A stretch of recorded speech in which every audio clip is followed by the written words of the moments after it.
ये है सीबीएन की प्रस्तुति और आप देख रहे हैं एक नई जिंदगी।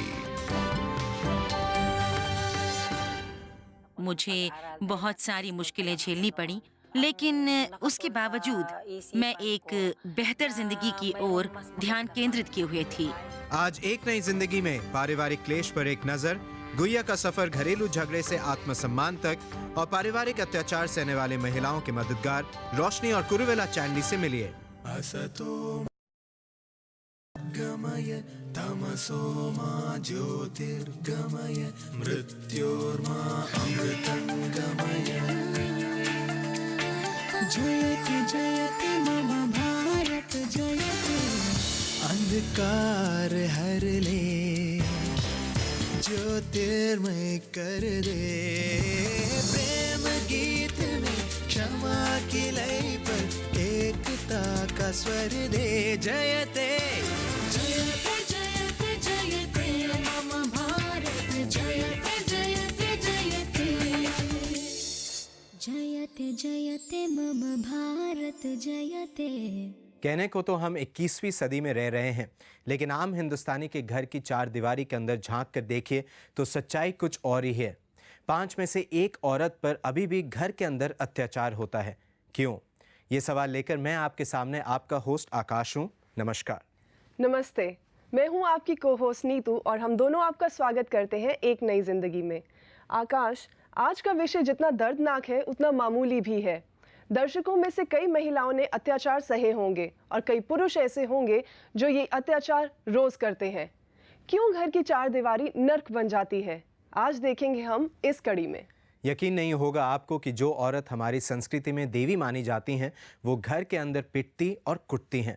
तो आइए आज मिलिए फिलीपींस में गुइया से और एहसास करिए कि ये आफत सिर्फ हिंदुस्तान की नहीं बल्कि अंतर्राष्ट्रीय है। लेकिन जहां पर अत्याचार है वहां पर अत्याचार के खिलाफ आवाज उठाने वाले भी मौजूद हैं। मिलिए आज एक ऐसी जोड़ी से। इन्होंने जीवन लगा दिया है उन महिलाओं की मदद के लिए जिन पर अत्याचार होता है। हमारे स्टूडियो में आज स्वागत है रोशनी और कुरुविला चांदी का। लेकिन सबसे पहले एक नज़र घरेलू झगड़े पर। कहते हैं इसकी जड़ औरत और आदमी की असमानता है। समाज में औरत को हमेशा से ही मर्द से कम माना गया है। कुछ साल पहले तो महिलाओं को चुनाव में हिस्सा लेना भी मना था, सेना में भर्ती मना था, हवाई जहाज़ उड़ाना मना था और आज भी कुछ क्लब हैं दुनिया में जो औरतों को दाखिला नहीं देते हैं। कदम कदम पर महिलाओं के हक को जब्त करने की कोशिश होती है। ज़मीन जायदाद के कानून भी कुछ ऐसे रहे हैं कि बेटी और बेटे में फ़र्क करते हैं। और आकाश, लड़की पैदा होते ही या होने से पहले ही जो अत्याचार होते हैं, देश के कई भागों में तो ये एक अलग ही भयानक कथा है। घरेलू झगड़ों के विरुद्ध सरकार ने तो कदम उठाए हैं, लेकिन घर की चार दीवारी में तो सरकार मौजूद नहीं हो सकती। यहाँ जो अत्याचार होते हैं वो क्यों होते हैं और इनका कोई उपाय है क्या? आइए एक नजर डालते हैं इस शर्मनाक विषय पर। घर, धरती पर सबसे सुरक्षित और सुहानी जगह। एक जगह प्रेम की, जगह अपनेपन की और स्वीकृति की। पर क्या सचमुच ऐसा है? खैर, तथ्य तो कुछ अलग ही कहानी बताते हैं। भारत में 5 में से 1 विवाहित महिला को 15 साल की उम्र से घरेलू हिंसा का शिकार होना पड़ता है। 45% भारतीय महिलाओं को अपने पतियों के थप्पड़, लात, घूंसे या मार सहनी पड़ती है। और ये सब घरेलू हिंसा एक ऐसे देश में जहां स्त्रियों को देवी के रूप में पूजा जाता है। विशेषज्ञों का कहना है कि घरेलू हिंसा उपजती है आदमी की मर्दानगी की पैठ स्त्रियों के ऊपर जमाने से। कुछ अध्ययनों ने ये प्रकट किया है कि शोषण के जिम्मेदार केवल करीबी साथी यानी पति ही नहीं, बल्कि पति के परिवार के अन्य सदस्य भी होते हैं। घरेलू हिंसा का स्त्रियों के स्वास्थ्य और मानसिकता पर गंभीर प्रभाव पड़ता है और सबसे ज्यादा महत्वपूर्ण बात तो ये है कि इसका बच्चों पर बहुत ही घातक प्रभाव पड़ता है। हिंसक गतिविधियों को देखना बच्चों की मानसिकता पर दुष्प्रभाव डालता है। उनमें नकारात्मक आदतें आ सकती हैं और यहाँ तक कि जो हिंसक व्यवहार वो देखते हैं उसकी नकल भी कर सकते हैं, बचपन में और वयस्क होने पर भी। 1983 में घरेलू हिंसा को एक विशेष अपराध का दर्जा दिया गया, इंडियन पीनल कोड में धारा 498A के समावेश द्वारा। हाल ही में भारत सरकार ने महिलाओं की घरेलू हिंसा से सुरक्षा का बिल पार्लियामेंट में पेश किया। इस बिल में घरेलू हिंसा से स्त्रियों के बचाव का प्रावधान है और मौजूदा कानून की सभी कमियों को ढांकने का प्रयास भी। देश का कानून कुछ भी हो, घर के चार दीवारी में जो भी होता है उसे देख पाना असंभव है। इसलिए परिवार के लिए ये जरूरी है कि वो अपने बच्चों के लिए प्रेम और शांति का उदाहरण पेश करें जिस पर वो चल सके। और पुरुषों को भी अपना रवैया तो बदलना ही पड़ेगा और स्त्रियों को उनके जीवन में बराबरी का दर्जा और सम्मान देना होगा। तभी हम ऐसे समाज की कल्पना कर सकते हैं जहां समानता और स्वतंत्रता मौजूद होगी, क्योंकि सीखा तो आखिर घर से ही जाता है। जैसे कि हमने अभी अभी देखा, घरेलू झगड़े की कोई मर्यादा नहीं है, कोई सीमा नहीं है। ये जनता की आंखों से छुपा हुआ एक घिनौना सच है हमारे समाज का। इसे रोकने की जिम्मेवारी हम सब की है और कभी कभार मदद अजीब और गरीब किनारे से आती है और गुइया के मामले में ये मदद आई टेलीविजन से। गुइया गांव से आई शहर में और आकर नाइट क्लब में अपने होने वाले पति से मिली और झट शादी हो गई। लेकिन इस कहानी का अंत सुखी नहीं था। 7 साल तक गुइया पति के अत्याचार सहती रही। एक दिन सब्र का बांध टूट गया और गुइया ने पुराना जीवन हमेशा के लिए त्याग दिया। लेकिन गुइया के मन में शांति नहीं थी। उस दिन तक जिस दिन उसने CBN के पैट रॉबर्टसन को टीवी पर परमेश्वर के बारे में बोलते हुए सुना, वो दिन था और आज का दिन है। गुइया का जीवन बदल ही गया। गरीबी की वजह से 16 साल की गिया अपने गृहनगर जमींदान कापिस से मनीला चली आई कि शायद वहाँ बेहतर जिंदगी मिले। मैं अपनी पढ़ाई के साथ साथ काम भी कर रही थी। मैं तब हाई स्कूल में थी। मुझे बहुत सारी मुश्किलें झेलनी पड़ी, लेकिन उसके बावजूद मैं एक बेहतर जिंदगी की ओर ध्यान केंद्रित किए हुए थी। गिया गुजारे लायक पैसा कमाने के लिए मॉडलिंग के अलावा प्रोमो गर्ल का काम भी करती रही। अपने काम के जरिए उनकी मुलाकात एक ऐसे आदमी से हुई जिसके बारे में वो सोचती थी कि वो उन्हें हमेशा प्यार करेगा। मेरी उम्र तब काफी कम थी। मैं सिर्फ 17-18 साल की ही थी। मैं तब गर्भवती हो गई और फिर उसके बाद मैंने अपने बच्चों के पिता से शादी कर ली। गिया ने 2 साल का सेक्रेटेरियल कोर्स पूरा किया, लेकिन अपने पति के साथ बिताए 7 वर्षों में उनके दिल में गुस्सा और नफरत ही पनपती गई। मेरी नौकरियां ऐसी थीं जिनमें प्रमोशन की गुंजाइश थी। मैं उनके हिसाब से कपड़े पहनती थी और फिर मेरे पति को बहुत जलन होने लगती थी। वो मुझे पीटता था, मेरा चेहरा खूब सूज जाता था और ऐसा 1-2 बार नहीं हुआ। वो पीटता भी था, गाली भी देता था। मेरी हालत बहुत बुरी थी। मैं बहुत नाराज रहती थी और उस सारे वक्त मैं बस यही सोचती थी कि काश मुझे मौत आ जाए। मुझे जिंदगी में कहीं कोई उम्मीद नजर नहीं आती थी। अपने पति की बेरहमी से बचने के लिए गिया विदेश चली गईं। उन्होंने अपने बच्चों को अपने ससुराल वालों के पास छोड़ दिया और एक सैलून के कंपनी प्रतिनिधि के रूप में एक एशियाई देश में काम करने लगी। उनका पति उनके जाने से बहुत परेशान हो गया। वो मुझसे बहुत नाराज था। हमने काफी समय तक बात भी नहीं की। सच पूछो तो वो मुझे मार डालना चाहता था। गिया चुपके से फिलीपींस लौट आईं। उन्होंने अपनी भावनाओं को अपनी पेंटिंग्स के जरिए व्यक्त किया। उनकी कला ने ही उनके लिए उस देश का रास्ता खोला जहां वो जाना चाहती थीं। फिर मैंने अमेरिका जाने की कोशिश की। मेरे दिमाग में ये बात कहीं गहरे तक बैठी हुई थी कि वो जगह एक बेहतर जगह है। मैं एक ऐसी प्रदर्शनी को ज्वाइन कर सकी जहां जाने माने पेंटर्स थे। मैं जब अमेरिका में थी तो मैं विदेश विभाग में गई और मैंने पेंटिंग्स में अपनी स्टडीज जारी रखने की इजाजत मांगी और मुझे ये इजाजत मिल भी गई।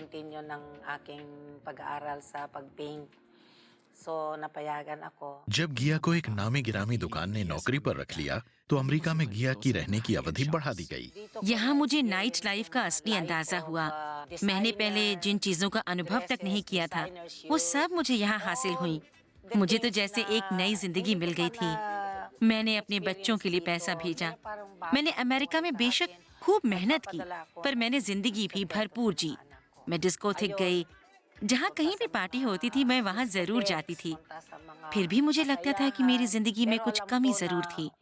जब मैं घर लौटती थी तो फिर उदास हो जाती थी। निराशा मुझे फिर घेर लेती थी।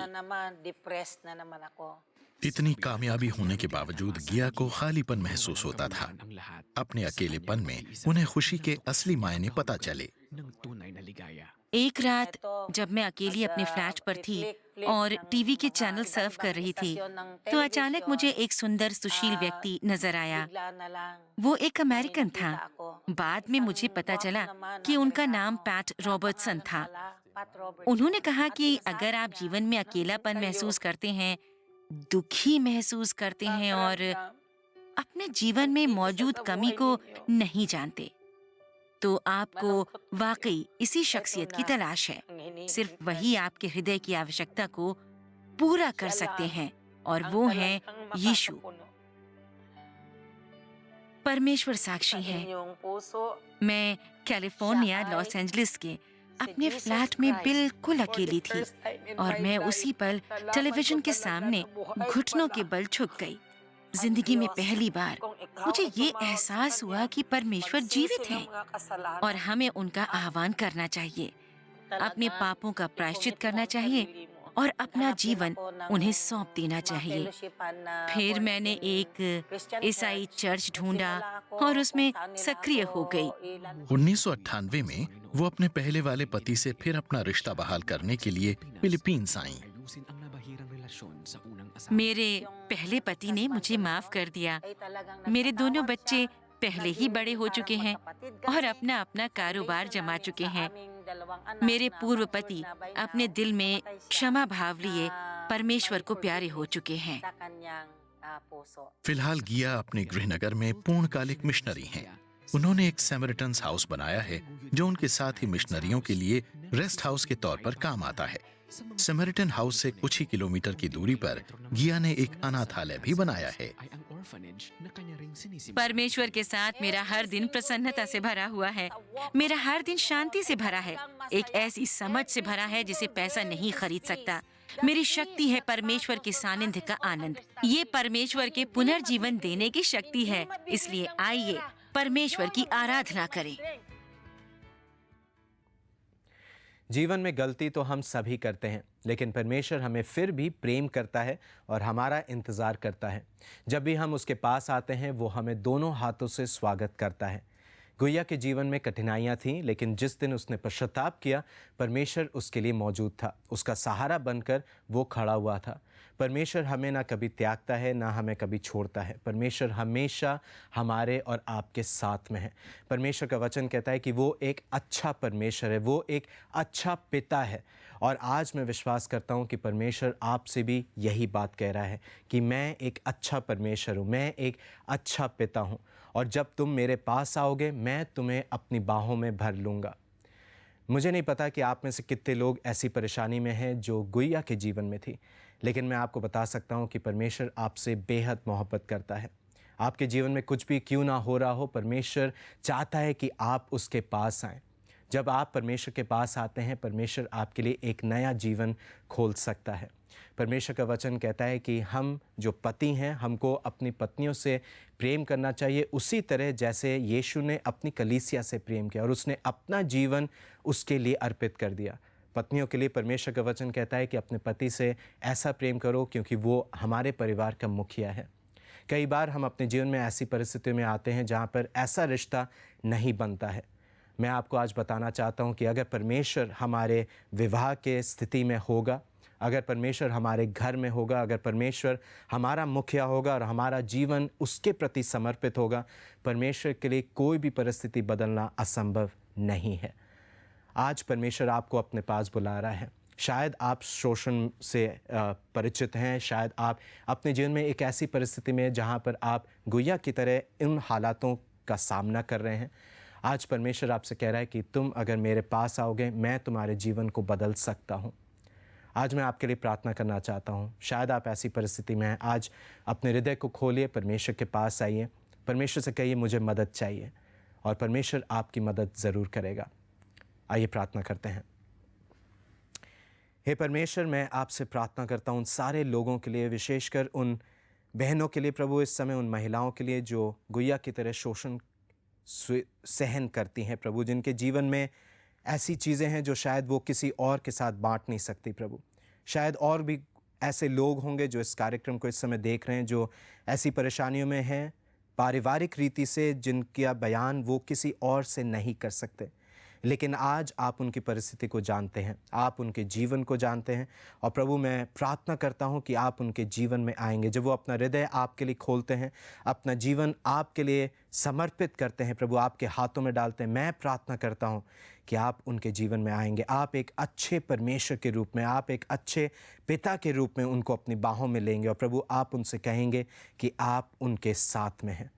प्रभु मैं प्रार्थना करता हूं कि उन सारे लोगों के जीवन में आप एक नई दिशा देंगे जो पीड़ित हैं प्रभु। आज मैं प्रार्थना करता हूं कि आप उनके जीवन में एक अच्छे परमेश्वर बनेंगे। प्रभु मैं इस प्रार्थना का उत्तर देने के लिए आपको धन्यवाद देता हूं। आप हमारी हर एक परिस्थिति जानते हैं और उसका सही उत्तर जानते हैं, इसके लिए मैं आपको धन्यवाद देता हूं। और आप इसी समय लोगों से बातचीत कर रहे हैं, उसके लिए भी मैं धन्यवाद करता हूं। इस प्रार्थना को मैं यीशु के नाम से मांग लेता हूं, आमीन। पुलिस और देश घरेलू मामले में दखल नहीं दे सकती हैं, लेकिन परमेश्वर हमारे साथ घर में मौजूद है, हमारे परिवार का मुखिया है। अपने घरेलू मामले में परमेश्वर का साथ अगर चाहते हैं आप, या घरेलू झगड़े से संबंधित या किसी अन्य परेशानी से संबंधित किसी भी सवाल के जवाब के लिए बेझिझक हमसे इसी समय संपर्क कर सकते हैं। हमारे सलाहकार आपसे बातचीत करेंगे और आपको सलाह देंगे। हमारा नंबर है 1800114041।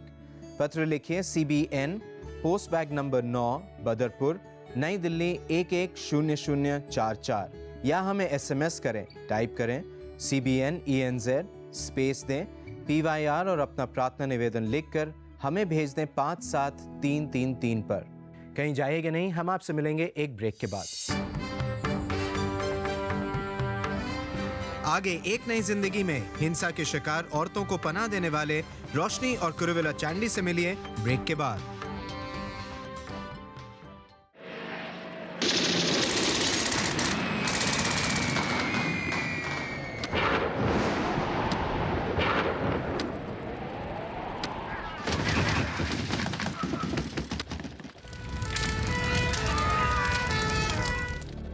समय बीत रहा है, क्या आप प्रभु यीशु से मिलने के लिए तैयार हैं? लॉग ऑन करें www.cbnindia.org। ब्रेक के बाद आपका फिर से स्वागत है। अत्याचार करने वाले तो बहुत हैं, लेकिन मदद करने वाले बहुत कम।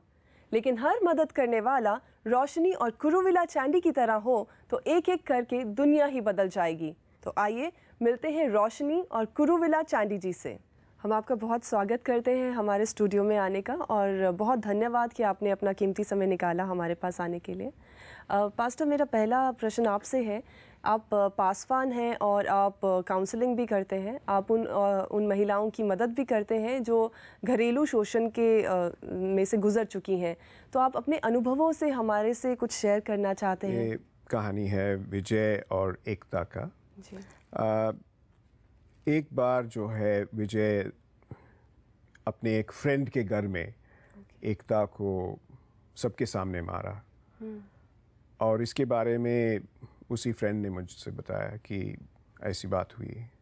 लेकिन मेरे को ये फ्रीडम नहीं था कि इसके बारे में मैं कुछ करूं, क्योंकि एकता इसके लिए मुझे परमिशन नहीं दी। जब ज़्यादा हो गया तो मैंने फिर एकता से कहा कि आप अपने भाई के पास चले जाओ, और कुछ दिन के लिए वो गई भी, लेकिन भाई उनको कुछ ज़्यादा सपोर्ट नहीं दिया। जी। तो वापस वो अपने घर आ गई, अपने विजय के पास।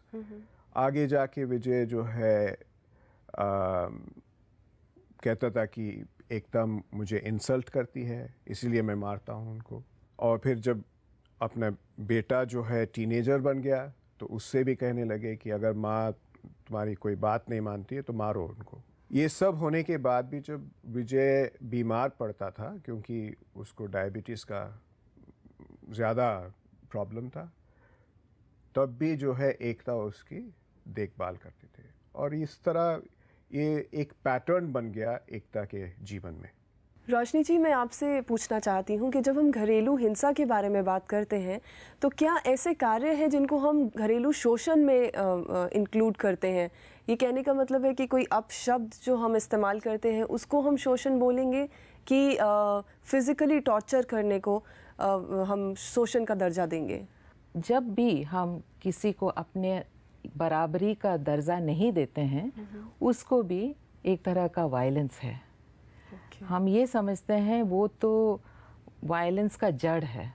और हमने ये भी देखा है कि हस्बैंड्स का एक तरह का वायलेंस ये है कि जब वाइफ को वाइफ की फैमिली को अब्यूज़ करते हैं जी, किसी तरह मैंने गालियाँ देते हैं, वो भी तो वायलेंस शोषण है, का ही वो भी एक तो तरीका है। जी जी। और हमने ये देखा है कि जब हस्बैंड्स प्रेशर डालते हैं, इमोशनल प्रेशर डालते हैं वाइफ पे जी, कोई चीज़ अपने मनपसंद का करने के लिए, वो भी वायलेंस है। पास्टर गुरु, आप हमें बताना चाहेंगे अपने अनुभव से कि हमारे देश में महिलाओं के प्रति जो शोषण होता है उसका मेन कारण क्या है? कारण ये है कि जब पुरुष और औरत दोनों ही बराबर के एजुकेशन भी ले रहे हैं जी, और इक्वल अपॉर्चुनिटी करियर में भी ले रहे हैं, लेकिन पुरुष जो है अपने वाइफ को अपनी माँ जैसी थी उसी तरह वो चाहते हैं। जी, जब माँ घर में बैठ के घर को संभालती थी, जी, लेकिन वो चाहती अपनी बीवी पढ़ी लिखी हो, बाहर का काम भी देखे और माँ जैसी थी उसी तरह होना ऐसे चाहिए। हो। इस तरह एक कॉन्फ्लिक्ट हो जाता है जी। Between husbands and wifes. जी, और ये कारण है कि शहर में अमंग एजुकेटेड पीपल जी, इस तरह का वायलेंस हो रहा है। जी। मैम, मैं आपसे ये जानना चाहती हूँ कि आपको क्या लगता है कि महिलाएं क्यों सहती हैं ये शोषण? पहली कारण ये है कि औरत अपने को दोषी मानती हैं, गिल्टी फीलिंग होता है कि कोई कारणवश उसकी मिस्टेक से ये मैरिज में कुछ प्रॉब्लम हो रही है, तो वो गिल्ट फीलिंग आ जाती है। और दूसरी ये कारण भी ये है कि वो अपनी फेल्ड मैरिज को किसी न किसी तरह छिपा के रखना चाहती है। अच्छा जी, शर्म की वजह से। और मैं समझती हूँ कि एक और कारण ये भी हो सकता है कि वो अपने को काफ़ी इनसिक्योर समझती है कि कहीं ऐसा ना हो कि जैसे उन्होंने अभी बताया है एकता के बारे में, वो डरती थी कि अगर उसके हस्बैंड ने कुछ एक्शन ले लिया, उसका बेटा ले जाएगा, उससे छिन जाएगा। ये इनसिक्योरिटी के वजह से फिर वो आगे सहती रहती हैं। जी हाँ, जी हाँ। जी, पास्टर, आपका और रोशनी जी, आपका बहुत धन्यवाद कि आपने हमारे साथ ये इन्फॉर्मेशन शेयर की। ब्रेक के बाद कुछ सवाल हमारे मेहमानों से बाकी हैं, लेकिन उससे पहले एक सवाल लोगों से। सबसे पहले एक ब्रेक। ब्रेक के बाद रोशनी और कुरवेला घरेलू मतभेद के विषय में कुछ मुद्दों पर रोशनी डालेंगे। देखते रहिए एक नई जिंदगी।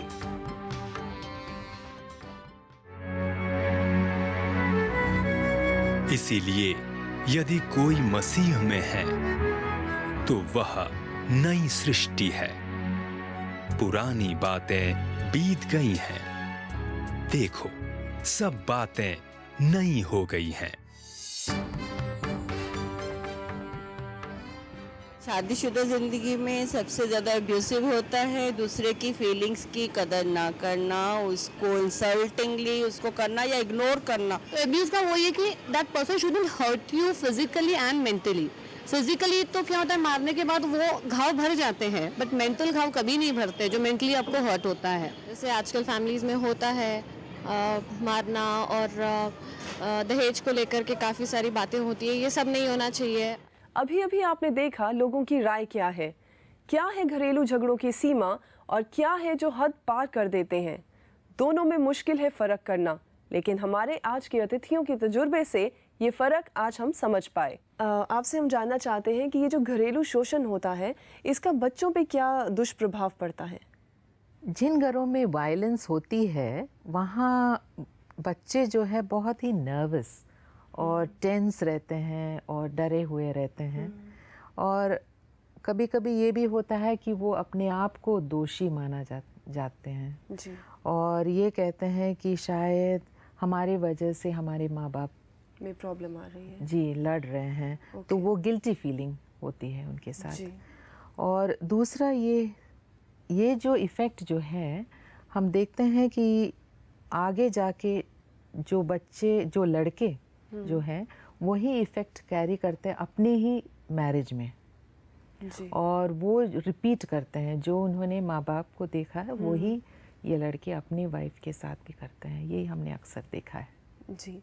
पास्टर, इस समय हमारे बहुत से ऐसे दर्शक हैं जो इस कार्यक्रम को देख रहे हैं और बहुत सी ऐसी महिलाएं हैं जो शोषण का शिकार हैं और इस दौर से गुजर रही हैं। आप उनको क्या सलाह देना चाहेंगे? और हम चाहेंगे कि आप उनके लिए प्रार्थना भी करें। जो पुरुष वायलेंट है जी। उनसे यही कहूँगा कि जब भी उनके दिल में वायलेंस का डीमन जाग उठता है जी। तो उनको अपने आप से पूछना चाहिए, प्रभु क्या चाहता है कि मैं करूं? जी। और उसका अगर वो सही आंसर देगा जी। तो वायलेंस की नौबत आएगी नहीं। What would Jesus do? ये वाला क्वेश्चन उनको पूछना ज़रूरी है। और जहाँ औरत विक्टिम बन गई है, जी। खुदा से विजडम मांग के जी। आगे के लिए सोचना है और कुछ स्टेप लेना है जिससे ज़िंदगी में एक रिडेम्पशन आ जाए। जी। और कभी कभी ये अलग होने से ही आता है।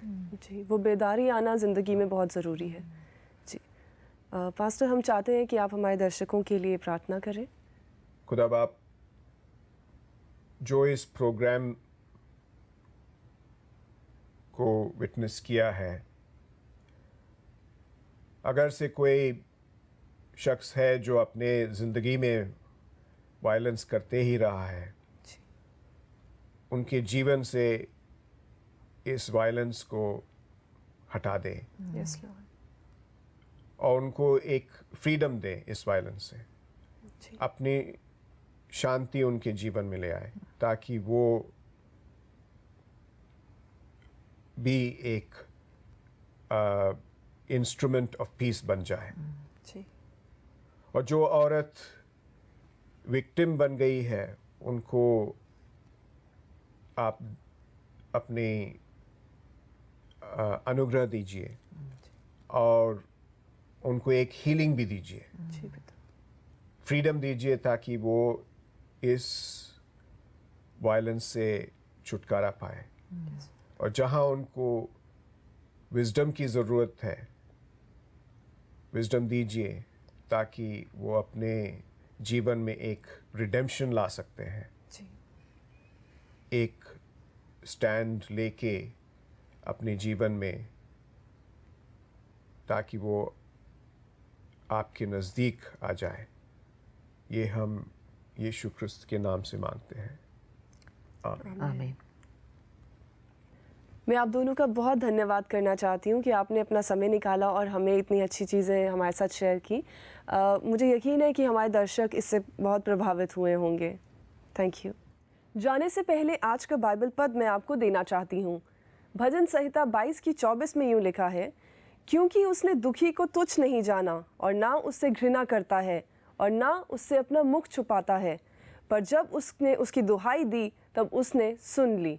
अब कार्यक्रम का समय निकला जा रहा है। आज के लिए बस इतना ही। आज्ञा दीजिए, कल फिर मिलेंगे यहीं इसी वक्त इसी कार्यक्रम पर। जय मसीह।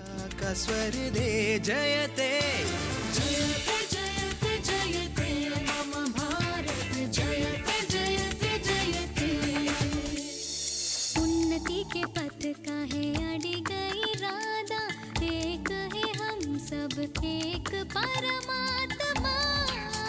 पहिले